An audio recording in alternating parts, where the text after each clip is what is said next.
Hey guys, welcome back to my channel. Today we are going to be working on Mandalorian armor for my little one.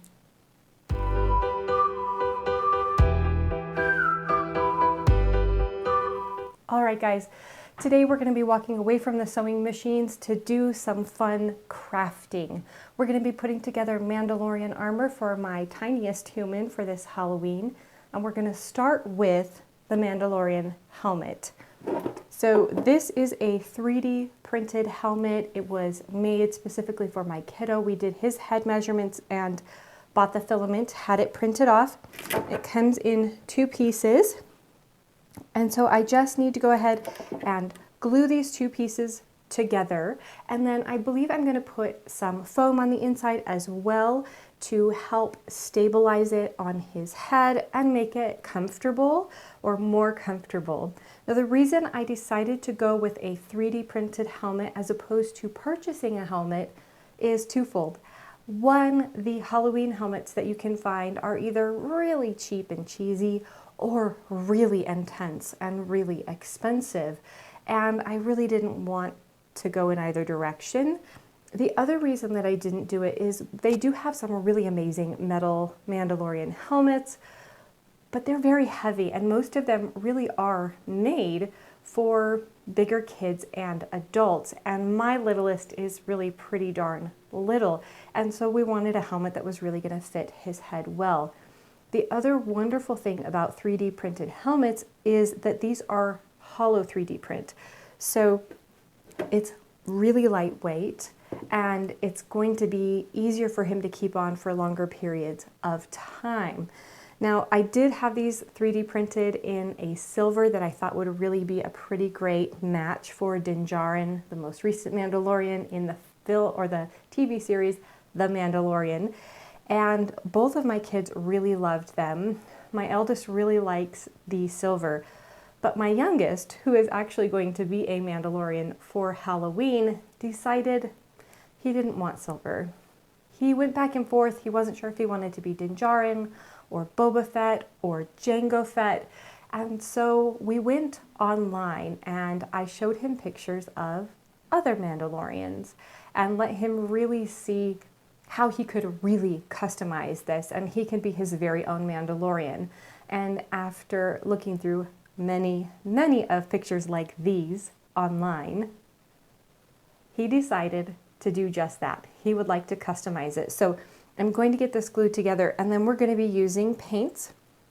These are multi-surface paints and they are specifically made for things like plastics and glass, and they adhere really well to this. We actually did a small test strip in another area to see how it would hold up, and we're going to let him paint his own helmet and kind of show me what he might want me to do in greater detail, but then I'm just going to let him go to town on that. So first things first, helmet, because you cannot be a Mandalorian without a great helmet. So let's start working and get this glued together. All right, now that we've got the top put on and we've got it glued in place, I did put a rubber band over the top pieces here, over the ears, as well as a piece of elastic around the front. This is helping keep the top and bottom together, and this is actually helping to keep these front pieces together on the helmet, because this Gorilla Glue, it's the Impact Tough I'm using to put the top and the bottom pieces together. It will expand a little bit in the joints, which is what I want. I want it to kind of go through and really hold tightly to both the top and the bottom pieces. But what can happen when this expands with some of these plastics is it can cause this front part to flare out, which we don't want. We want it to stay as it is. So I've got this piece of elastic here tightened to where I need it to be.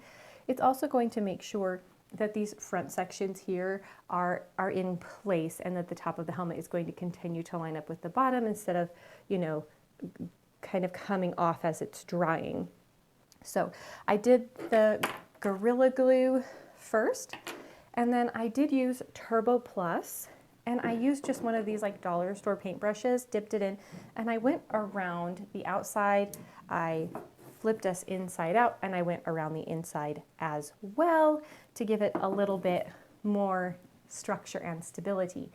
The other thing that I'm thinking about doing with this that I have done with other 3D printed plastic is spray it with the Gorilla Glue adhesive spray. Now with this, I can spray the inside, and I could even do fabric on the inside to give it a little bit more structural integrity.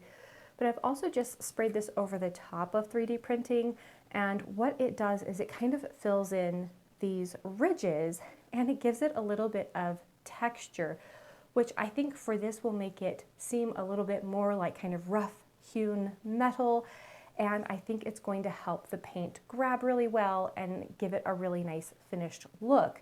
The other thing that this does, because it's filling in some of these ridges, is it's going to give it a little bit more structural integrity.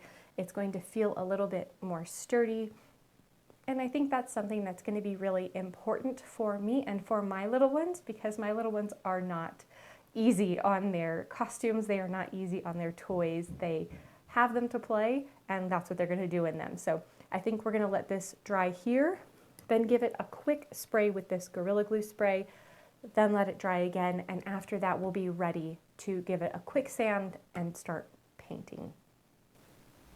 All right, now that we have our helmet well underway, we can start working on our armor.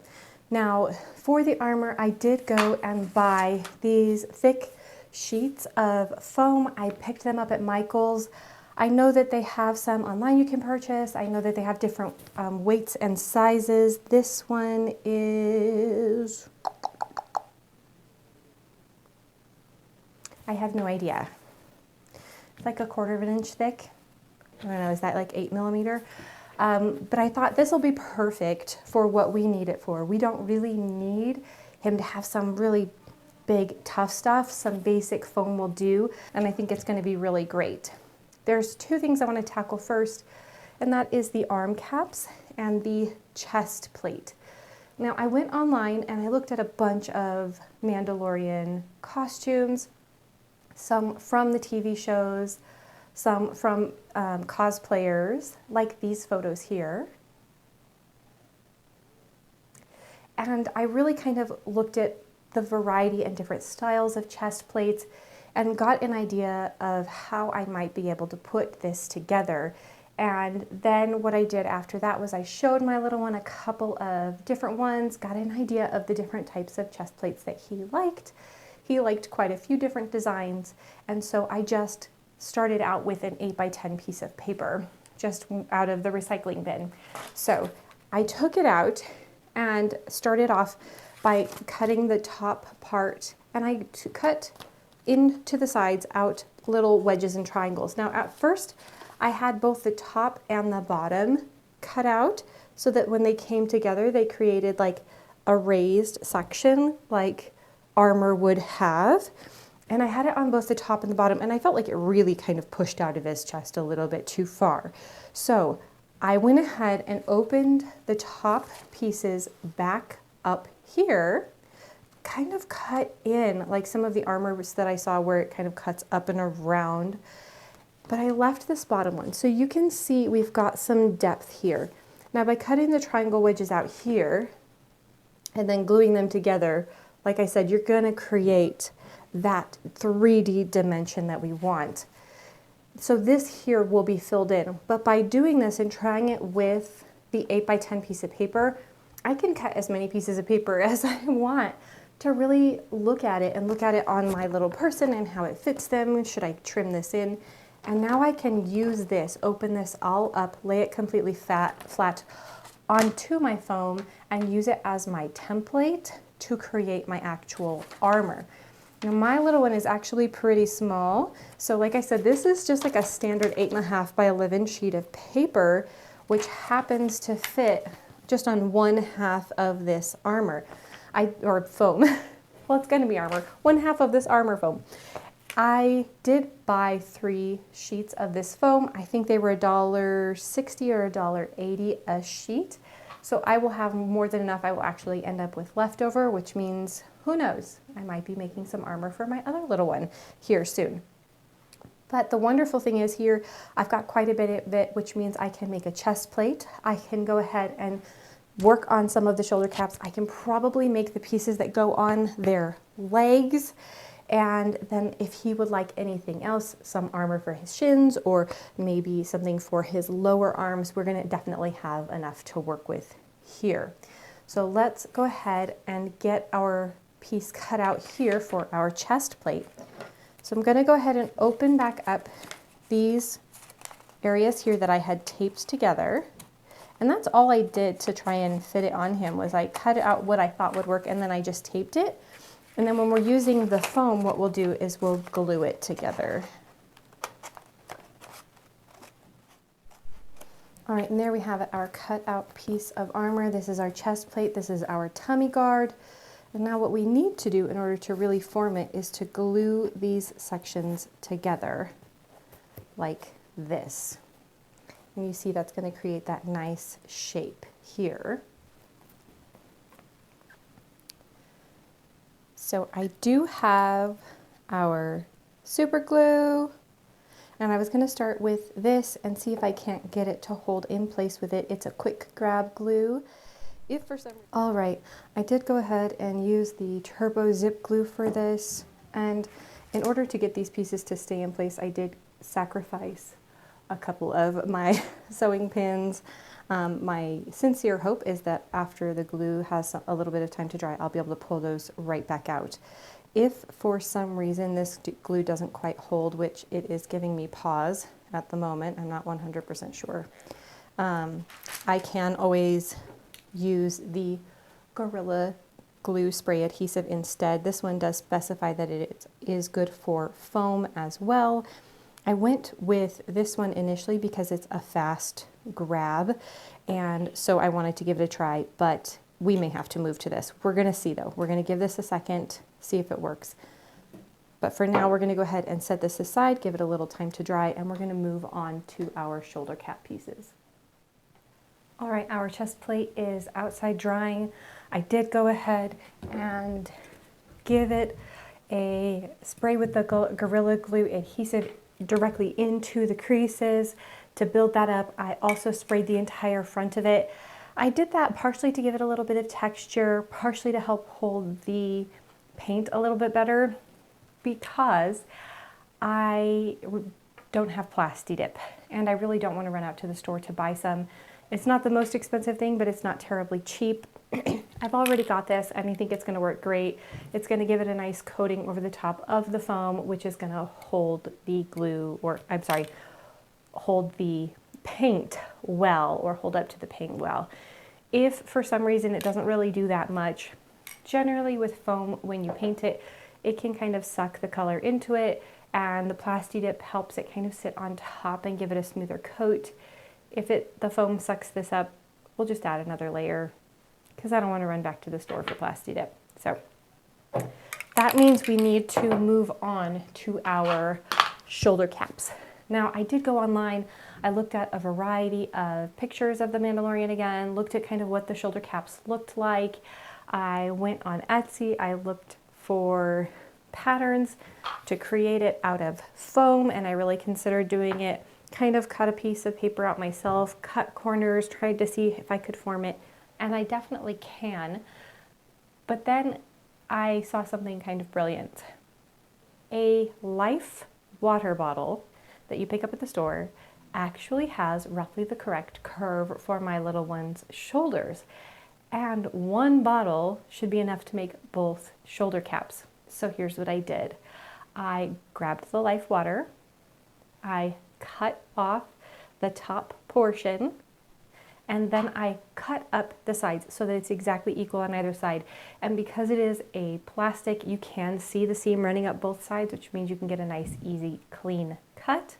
I then removed the part out of the top where you're drinking and curved the bottoms, and voila, we have perfect little shoulder caps for little humans.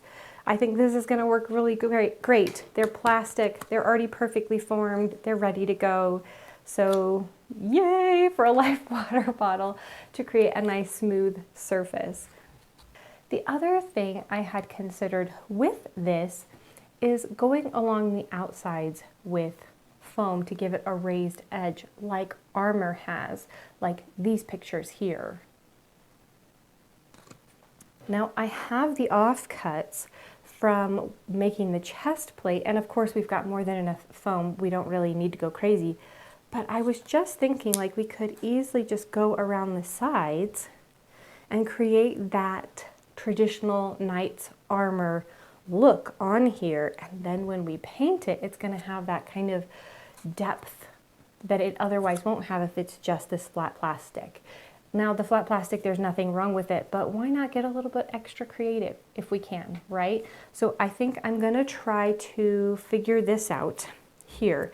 See if I can't mold something around the edges, get it all glued together, get this set aside to dry, and then hopefully by the time we do that, something else will be dry and we can start working on painting some of this, or move on to leg armor and cut that out of our foam as well. Let's get working on getting a little bit of depth and texture to these shoulder caps.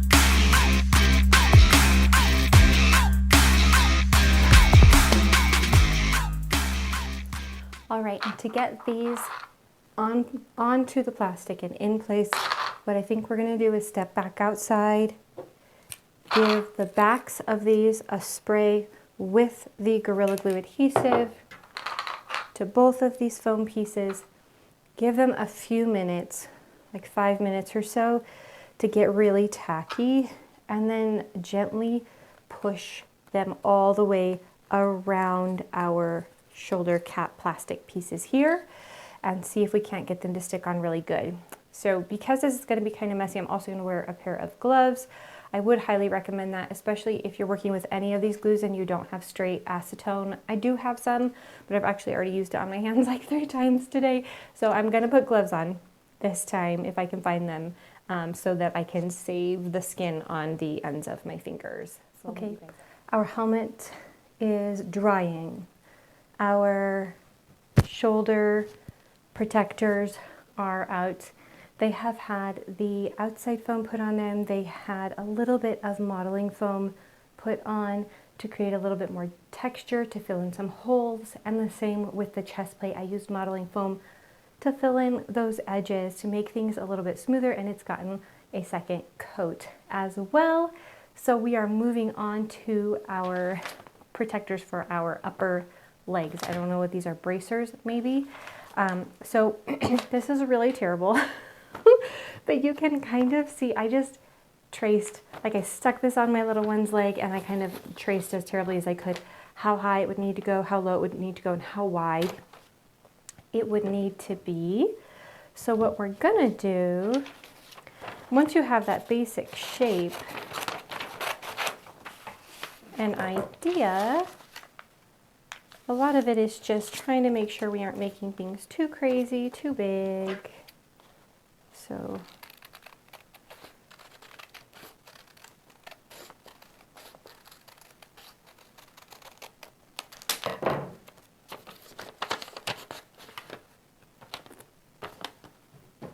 make a little bit of adjustments.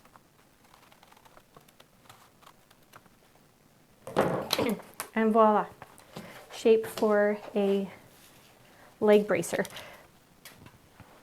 Now for this, I was also thinking I will cut this out of the foam, but I'm thinking I may also cut a small section out here and a small section out here, and then I can loop through either Velcro or elastic. Elastic might be the way to go so that he can pull it up over the top of his pants.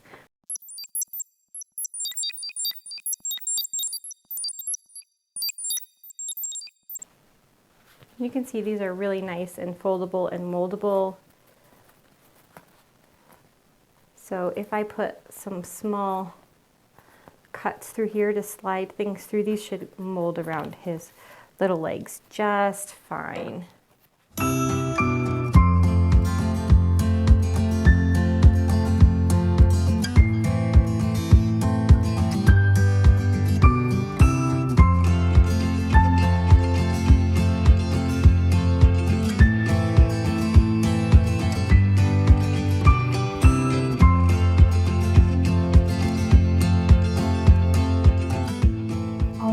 Let's do a quick check-in on our Mandalorian armor here.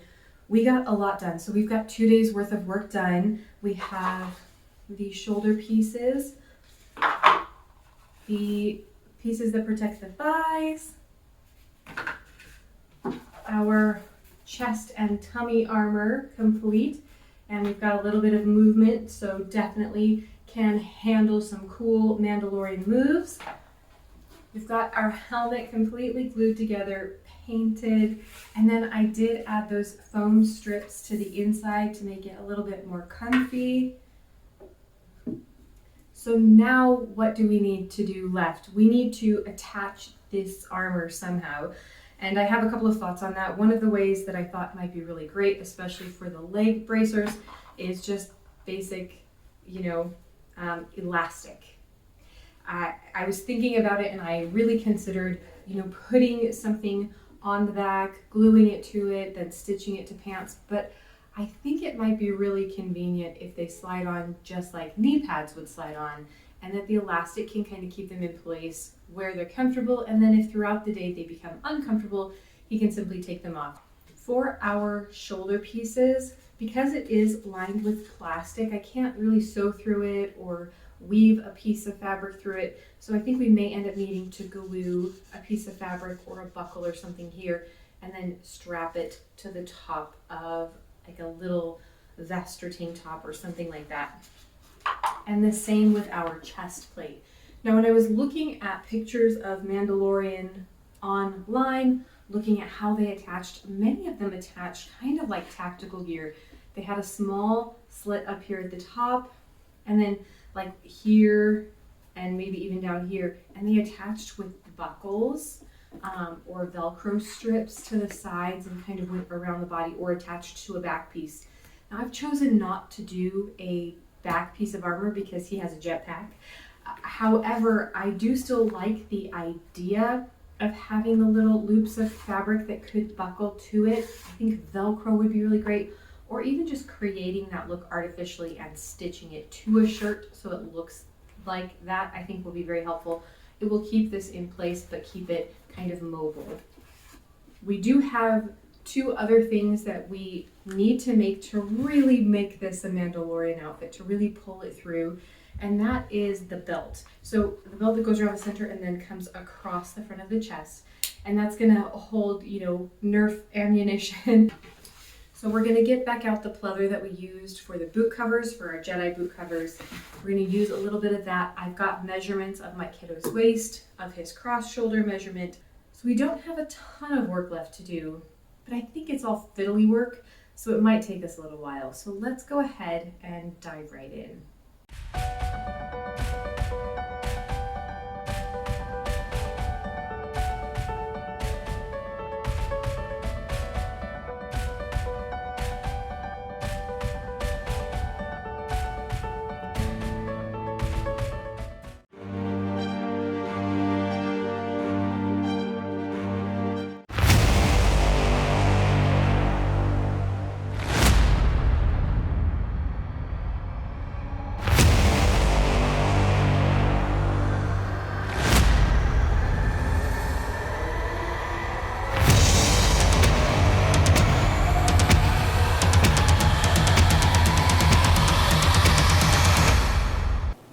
All right, my dears, let's recap on our Mandalorian armor.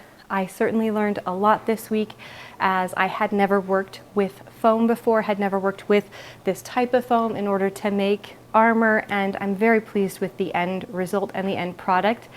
Though I did learn a lot, and I know there are things that I will take from this experience and do differently in the future.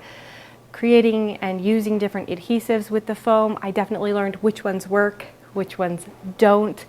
And I think I would also like to work a little bit more in the future with learning how to smooth out some of the edges. I think if my Dremel had been working, that probably would have been something I may have used in order to help kind of curve things, as there are small areas on the front of the armor I don't have quite as smooth as I would really like. But overall, like I said, I'm very, very pleased. And my little Mandalorian is also very, very pleased with his armor. He's really excited that it fits him, it was made to fit him, and that he says it's pretty comfy. It's not too heavy and it's not too stiff like a hard plastic would be. So I think foam was definitely the right choice of material, and it just looks stinking cute on him.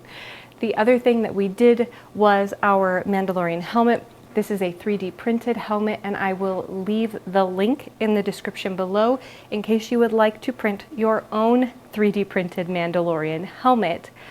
Our shooter for the costume is actually a toy we already had. I believe it was purchased at Walmart, and we did simply paint it in order to match the rest of his costume, which he helped design and chose the colors of. He helped paint. And it's definitely an experience I will remember. It was really special getting to do this project with him, make a costume that he truly loves, and to learn something in the process for myself as well. I had a great time making this video and making this costume, and I hope you did too. If you like costuming videos, if you like vintage patterns and vintage clothing, please hit that like and subscribe button. I would love to have you along on my journey, and we look forward to seeing you guys again in our next video. Thank you guys so much. Bye.